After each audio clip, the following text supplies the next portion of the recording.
Tony Hemming কি জাদু জানেন? মিরপুরের উইকেটের ধরন বদলে ফেলেছেন প্রায়। স্লো টার্নিং মিরপুরে এখন রান বন্যাও হয়। শুধু এ কারণেই তাকে জাদু জানার কথা বলছি না। এতদিন ধরে মিরপুরে পড়ে থাকা হোভার কাভার চোখে পড়েছে হয়তো আপনারও। সেই হোভার কাভারটা এবার কাজে লাগাতে চাইছেন টনি হেমিং।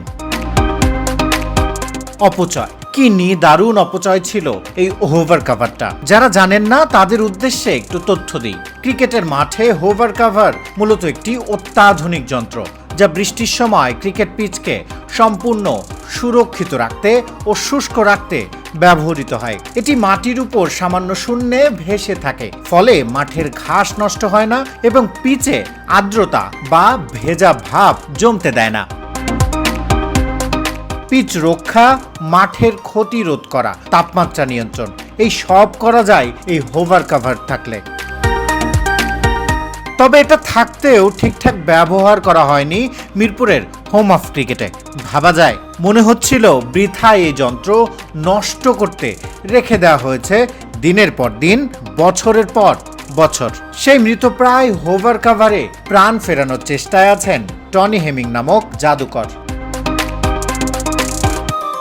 মিরপুরে আজ দেখা মিলেছে আর এক জাদুকরের, cutter master Mustafizur Rahman. County cricket সহ বিশ্বের প্রায় সব ফ্র্যাঞ্চাইজি টি-20 লিগে বল হাতে মাতানো দ্য ফিজ ছিলেন নিজের সেরা ছন্দে।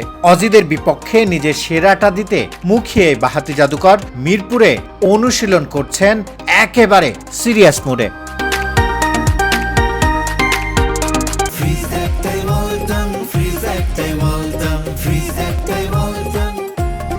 ফিজের মতো না হলেও বৈশ্বিক লিগে নিজের অবস্থান তৈরি করেছেন Rishad Hossain. PSL, Big Bash মাতিয়াশাই leg spinner এখন এসএ টি-20তেও ডাক পাচ্ছেন। টাইগার ক্রিকেটের এই দুই রত্ন মুস্তাফিজ, রিশাদ প্রস্তুত হচ্ছেন একসাথে।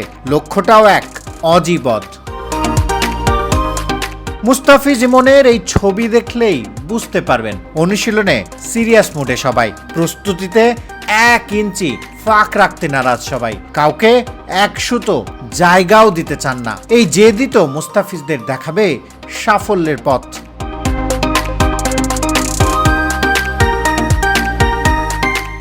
শিহাব হাসান খান, ক্রিকেট 97, মিরপুর, ঢাকা।